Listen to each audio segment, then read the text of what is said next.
All right. Happy Saturday, ladies and gentlemen. We have another edition of the Pocket Change Market Report, this time for November 21st, 2020. As always, with every single PCMR report, or PCM report, I guess, is that we talk about coins that have sold on eBay here in the last 24 to 48 hours. And these are all raw coins, which means none of them are graded. The real big idea with this report is to illustrate for a lot of you that you don't have to send these coins out for grading, that you could simply take some of these relatively common or tougher to find errors or varieties and simply flip them on eBay. And the worst that could happen is, you pay the fees and all that great stuff. With grading, you have to pay per coin. It could be anywhere from as cheap as like maybe 10, 15 bucks. And they go up from there depending on how fancy you get. Of course, with any variety or error attribution, you do need to pay additional for those particular types of services, especially through PCGS and NGC. So it's real simple. Last couple days of sales to untap, and we're going to see exactly what sells pretty good. I mean, we are in the middle of the holiday season. People are sending their coins to the bank, as a way of getting ready for Christmas. I mean, it's the same narrative every year, so we do see definitely a diversified mix of coins, from like mint sets and proof sets being broken up and then deposited. I've seen that a million times, along with just a bunch of coins that have been hoarded for years or maybe even decades. Those seem to come out of the woodwork during this time of year. So we're going to go ahead and jump into the first listing posted here on the PCMR. It's going to be this coin right here. It's a 2016 National Park Quarter. This one is a West Virginia. The seller actually did not have a reverse picture to show you guys exactly what the West Virginia National Park Quarter is, but that is on here as well. This particular coin right here exhibits what they call rim cud. All right, so you have a little bit of break on the collar that produces a raised area on the rim. These, I would say, is an understatement for being absolutely overlooked by a lot of collectors. But to give you an idea of what this error is worth, it sold for $16.40 here in the last few hours. So if you do see them, guys, they're worth a little bit more than face value, actually quite a bit more, and it's certainly worth pulling out. So any sort of cud like this, a little die break or collar break, these are fun to find, and they're worth pulling out. Okay, so the next picture that we have here, and I have to personally apologize on behalf of the seller because the seller's images are dark, okay, and we actually have a few of those here on the list today. Dark images usually doesn't produce the best quality in terms of trying to make the most out of your sale. But this is one of the brand new Weir Farm National Park Quarters.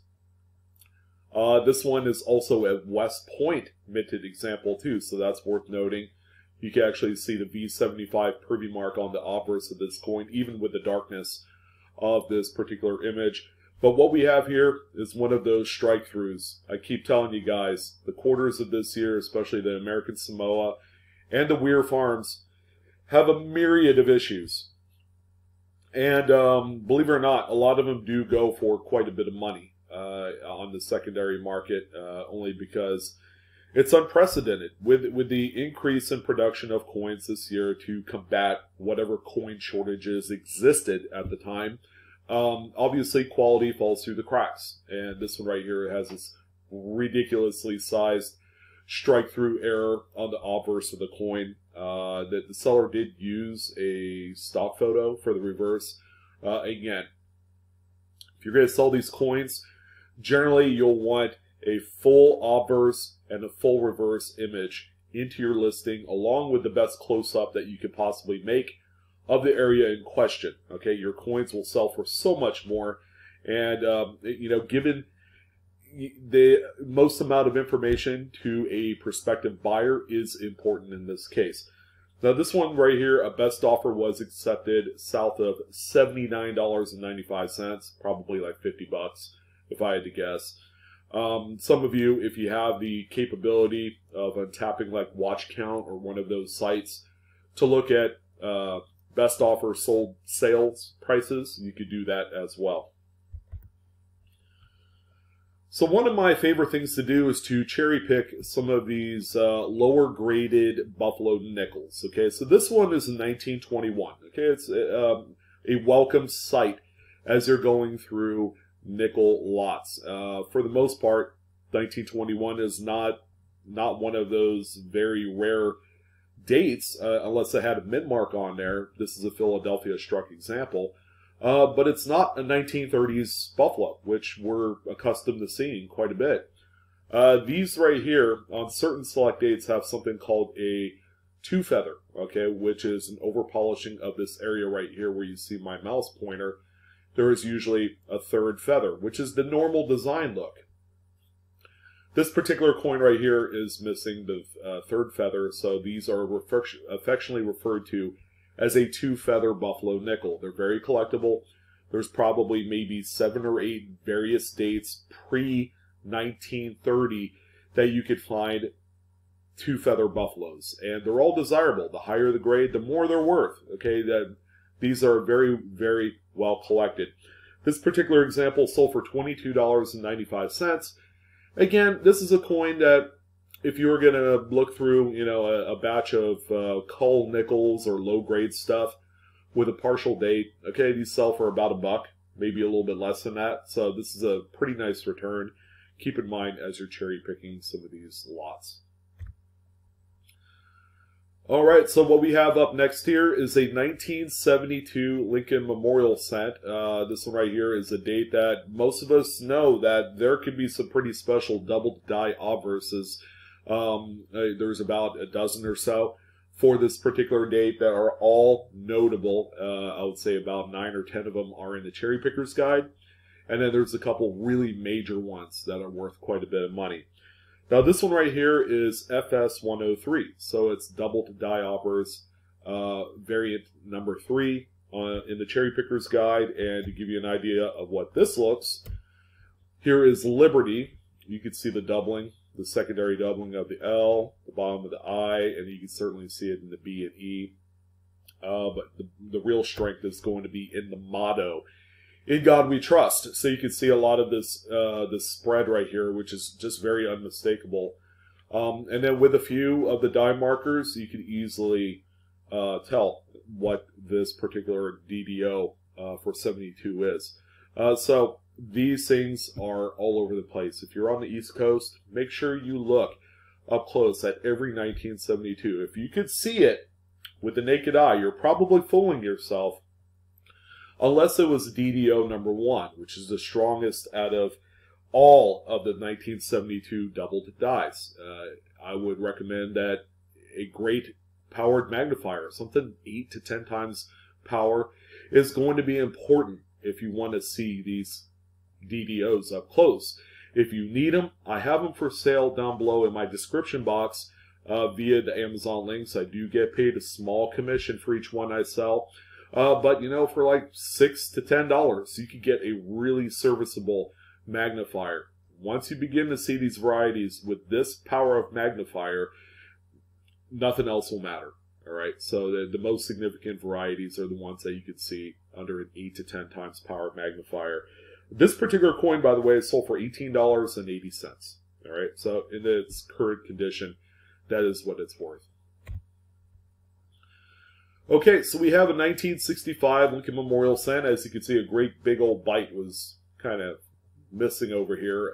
This is a rim clip. You can see a little bit of the flattening on the opposite edge. That is referred to as a Blakesley effect. And that is important when you're trying to diagnose a genuine rim clip, all right, which is what this one is.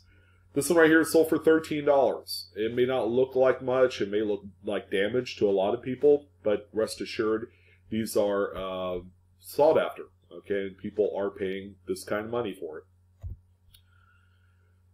All right, so there's a whole bevy of various varieties and errors to look for in the shield sense, more specifically the Philadelphia struck coins, although recently we have seen a few dates of Denver shield sense with doubled ears that have been attributed.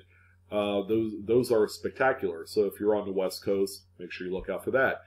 This one right here exhibits a partial tilted collar. Okay, so you have pretty much a full strike, full obverse, but you can see it looks a little bit off center.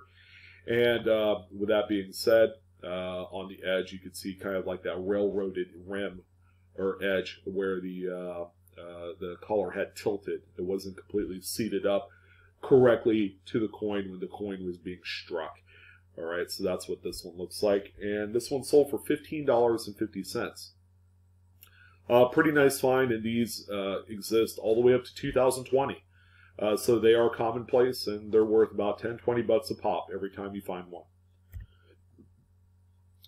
Okay, so this is a surprise because you don't typically find this particular doubled die reverse, which is the big one for 1983, ungraded. But somehow I have the feeling that this one's going to end up in the slab here in the near future. So 1983, Philadelphia, this is DDR #1. As you can see, the doubling is just absolutely powerful on this coin. It's one of the most significant varieties for the 80s Lincoln cents. This one right here sold for $241. So people are still finding these, so make sure that you flip every single 83 Philadelphia over to make sure that this isn't, or it is on there. It's a very exciting find. And it's worth quite the king's ransom if you do find one. All right, so we got a nice, well-worn $1 bill. It's a 1981 series note. As you can see, it's got what looks to be a wrinkle in there. This is referred to as a gutter fold, and it's real simple. When these were printed at the BEP facilities, this particular sheet had a wrinkle in it, so it was printed over, and it's only when you stretch out the paper where that wrinkle is do you begin to see the gutter fold effect that you see here. And then on the reverse you have the same thing as well. So on this particular note, it sold for $65.99. Pretty cool find. So this is a coin I would say is probably the worst image award for this week. It's a 2005 Philadelphia Kansas State quarter. Yeah, you know where I'm going with this one. This is the In God We Rust type. It's not a variant. It is more of an error because of the clogged dies or the strike through. But you can see the G is almost completely gone, and then the T is almost completely obliterated. For whatever reason, these are still sought after on the secondary market. To give you an idea, this one sold for $13.70. They're not particularly rare. They are actually quite common. If you come across them, just know that they're worth between $5 and $10. So there you go. Okay, so the title of the video is going to be, finding the alternatives to your half-dollar hunts. Half-dollars are continuously hunted over for not only silver, but for also cool varieties and errors. But it seems to me that about 75% of the people that actually roll hunt through half-dollar rolls completely forget the variety and error aspect of the hunt. Now this one right here, of course, is a 90% silver half-dollar. It's a 64D. It's the final year of the 90% planchets. But guess what? See what's written over here? RPM number 3, and that stands for Repunch Mint Mark. It's a D over D. Now on this one right here, you have a secondary D that is struck north of the primary D. Again, this is only something that you could see under a decent magnifier, so keep that in mind. This one right here, again, to a lot of people is probably worth about $6 in its silver content value. However, this one sold for $15. So you're making nearly 3 times the amount of money over silver spot price when you spot this variety. And keep in mind, there are other RPMs for the date that you absolutely have to pay attention to. So roll hunters, you're on notice. Find these and make more money off of them.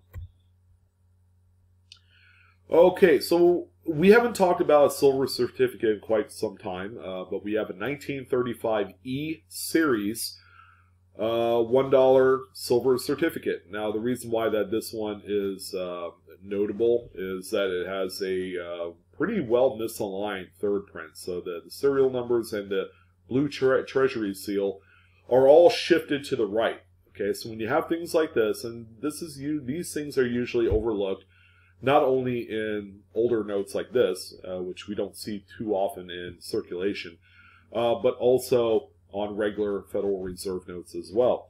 This one right here is sold for $91.17. To give you an idea, this note, which looks to be in great shape by the way, typically sells for about $5. And that's it.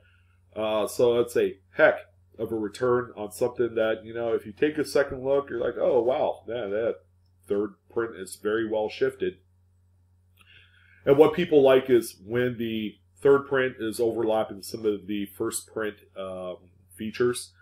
Like in this case, a lot of the intaglio printing is being overlapped by the serial numbers, and that's what people like. The more the merrier. And there's a bag, nothing of note on the reverse of this note. Okay, so we got another candy half dollar, and if you are not looking and pulling these out, shame, shame, shame, know your name. So we have a 1982p that is missing the reverse FG initials. Frank Gasparo would be gasping right now every time he saw every 1982 candy half dollar that does not have his likeness on there. But this is one of those dates that's in the Cherry Picker's Guide for the missing initials, and it's simply a over-polishing of the die. This one right here is sold for $11.05. That's close to 2 times silver melt. So keep that in mind. Another way that you could make more money, more bang for your box of half dollars. Another brand new shield cent, this time in 2019. It's almost 2 years old, but this one also is affected by that same partial collar that you see here. So you can see the fat kind of off-center appearance of one side of the coin. You can see it on the reverse as well. The collar wasn't seated up all the way up to the coin during the strike, and it sold for $6.58. Again, it's a little bit of money, but it all adds up in the end. Now this one's cool. This is probably one that you won't normally see, and it's really trippy, and you know it could possibly pass off as a fake, but I know the real deal when I see it. This is a 1999 $1 Federal Reserve note. It has a doubled third print. How cool is that? You don't normally see them. I have a feeling that this one will end up in a graded holder here in the near future, but it only affects that third print. And this one sold for $516.99. Again, it's really, really rare to see these type of pieces ungraded. But I'm glad this one is going to a new home. And more than likely, again, it's going to end up in a PCGS currency or a PMG holder sometime in the near future. All right, so we got another relatively modern coin, 1999 Philadelphia, Connecticut State Quarter. It's the first year of the state quarters. Hooray! Everybody loved these when they first came out. But as you can see, this one has a little bit fatter rim area as well. This is another partial collar coin on the obverse. You don't see it as much. But this thing is subtle, boy. I mean, you know, it's really hard to even see this one. You know, you can't even really notice it on the obverse, but on the reverse, you see it really well. This one right here sold for $10. I tell you, if you made $10 out of every state quarter you found with this type of misalignment, you'd be in good shape. That's a pretty nice return.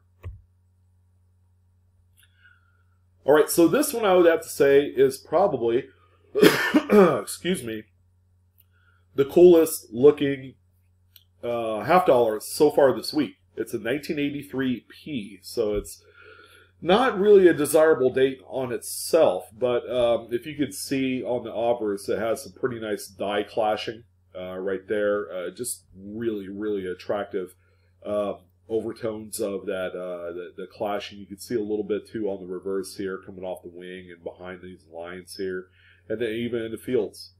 So pretty nice. Again, this is a coin that I would say a lot of people have tossed back, ready to send back to the bank without even thinking. This is a coin that sold for $20, over 3 times silver melt value. I mean, come on, ladies and gentlemen. I would say that I would probably rather find one of these and know that I would be in good shape, building up the value of your half-dollar boxes.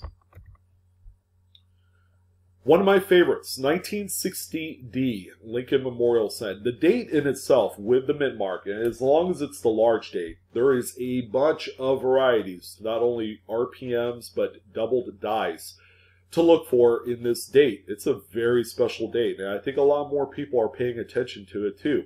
That's why I don't see too many BU rolls out there anymore, is because these are being searched and then searched again. So this one right here, if you haven't seen it yet, this is the RPM number 1, the D over D, which is, by the way, to the west. This one here sold for $17.88. The condition of the coin is decent. It's got a lot of carbon spots. Even with the close-up, you can see it as well.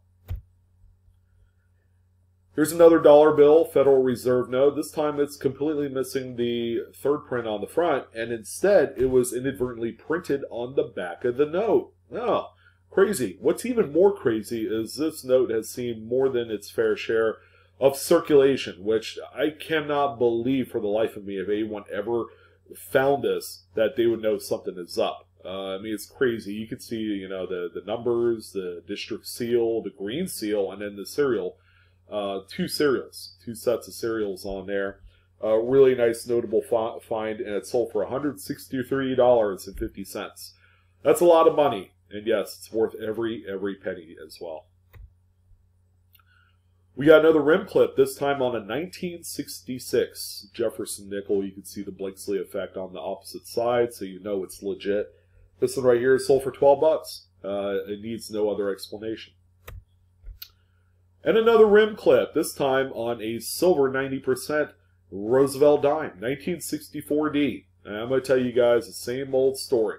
Make sure you look at everything, okay? Because otherwise, how much is this coin worth? About $2.40 silver melt value. Well, if you looked at all of your coins, all of your scrap silver melty stuff, and you found something like this one coin sold for $11.69. Holy crap. That's a pretty good return, over 4 times melt, which is pretty nice. You can't beat that with a stick. Now this one's cool. You don't see these too often, and people probably have kind of like that itch to just peel off this lamination. But make sure you keep it on there. Don't you dare peel it off. It's going to be worth a lot less without it. This is a 60 Philadelphia Lincoln Memorial Cent with a retained lamination piece that is pretty sizable. This thing is huge. Now, condition issues aside, you can see some of the green verdigris or corrosion in certain areas. The coin is not fancy at all, but I tell you what, this is a coin right here. It's sold for $15. Worth money, people. So make sure you look out for these. And a stunner right here. This is a shield cent that has been struck through just a ton of grease. So much so that a lot of the devices are either really weak or completely missing. All right, so it's a 2000, maybe 11. It looks like there's a double hockey sticks right there. But this is just a beautiful coin for what it is. And again, yeah, people look at this, they're like, oh yeah, it's a completely worn coin. I'm like, yeah, you got to know the difference between regular circulation wear and strike through grease. I mean, a mint employee went really heavy-handed when they applied the grease to the dies, and this thing is just insane.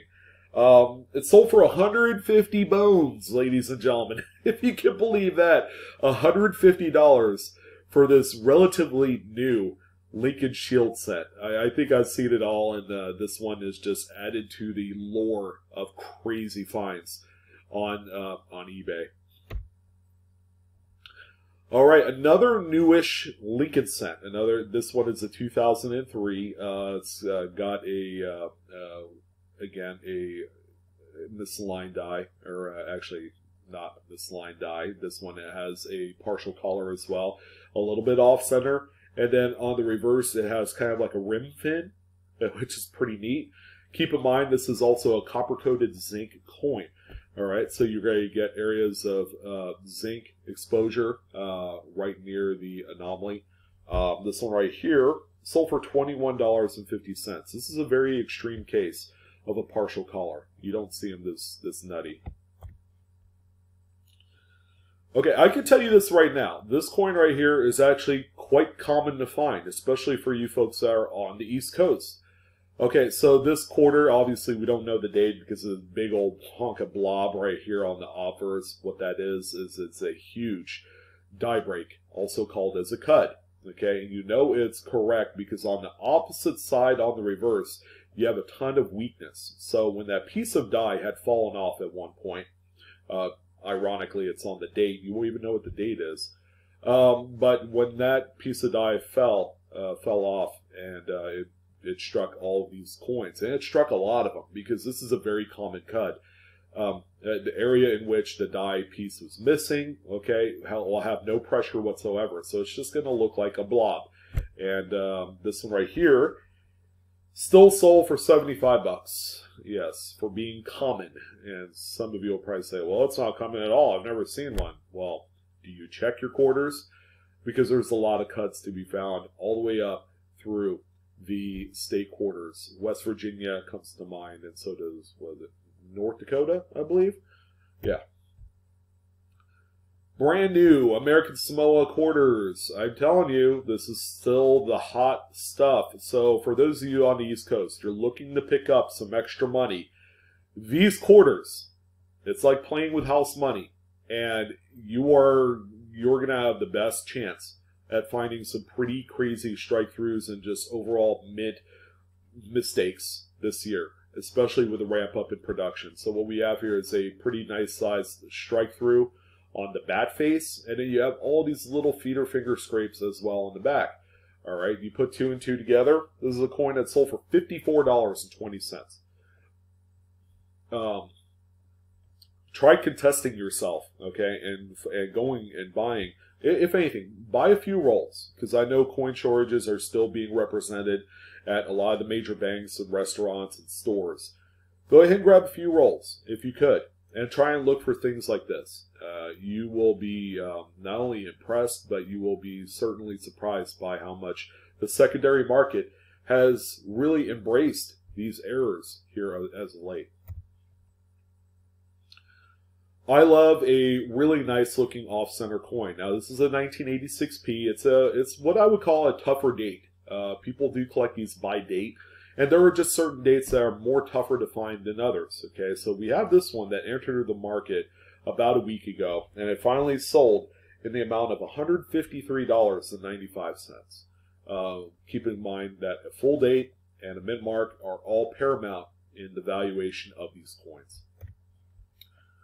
Another gutter fold. These things are incredible. This time on a 1981 $1 Federal Reserve note, as you can see right there. Nice sized gutter fold, and then on the reverse, you know, they stretched out the paper before they printed the back. All right, but yeah, pretty crazy right there, and you can see that with it folded in, the cutting was also a little bit wonky. This one right here sold for $106.49. Another quarter, but before I get into actually what made this one sell for a pretty decent little, you know, pot, this 1982 Philadelphia Washington quarter, I would say, is rough looking. It was struck with some pretty bad deteriorated dies. You can just see the weakness and all the flow lines and everything like that on the obverse, the weakness in everything. Just gives this one away. But if you look and drew your attention to the reverse at this 2 o'clock, maybe 2 o'clock position right here, it's got a nice sized cud. Up close, this is what it looks like. It actually goes into the design and obscuring a little bit of the tops of America, the E and R especially. This one right here sold for $9.25 today. So someone had sold a pair of quarter errors. Okay, so on the left we have a 1980, I think that's the 86 Philadelphia. It's a little bit off center, maybe by about 10%. And then there's a really nice sized broad strike quarter at 1985p. Now, the coins are incredible error examples of both. And as a pair, it sold for $121.45. The seller probably left quite a bit of money on the table, as I would probably venture to guess that if you sold these independently from each other, that you'd probably make another 20, 30 bucks on top of what these sold for. Because you have people that specialize in off-center coins, and that's all they buy. And then you have other people that like the broad strike stuff, okay? So they'll buy those. So when you separate them out, there's more value for each of those coins independently. So keep that in mind. If you have larger batches of coin that you want to sell, and either you're feeling lazy or you want to try and sell them as quickly as you can because you got so many of them, keep in mind just what you're giving up when you do that sort of thing. And then finally, the last coin. Yeah, if you've been keeping, tabs on the amount of coins we talked about, we got 30. This is the coin number 30 right here. This is amazing. 1959D, first year of the Lincoln Memorial Cent. It's about 55% off center. This coin is beautiful. Okay, now it's a common date in terms of what it is, but as an off center error, it's a little bit tougher of a date too. This one right here sold for $81, and kudos to whoever purchased this one because you got me beat. I really wanted to add this one to my collection. Very, very, very beautiful. You got the full portrait still in view there, and you got the full date and min mark. Those are the major keys to desirability for an off-center struck error. So, anyways, that's going to go ahead and do it for this one. Hopefully you guys got a little bit of eye candy, which will get you all pumped up for your searches this weekend. If you're already in the middle of your search, and I know we're like some of you are in the afternoon hours already, I want to thank you guys for watching. And it's never too late to get one of these out. I'm your host, Sean, with Blue Ridge Silverhound. Don't forget to like, share, subscribe. Hit that good old bell for instant notifications. And as always, Coinaholics, we are discovering together. So I will see you guys next time. Enjoy the hunt, and good luck.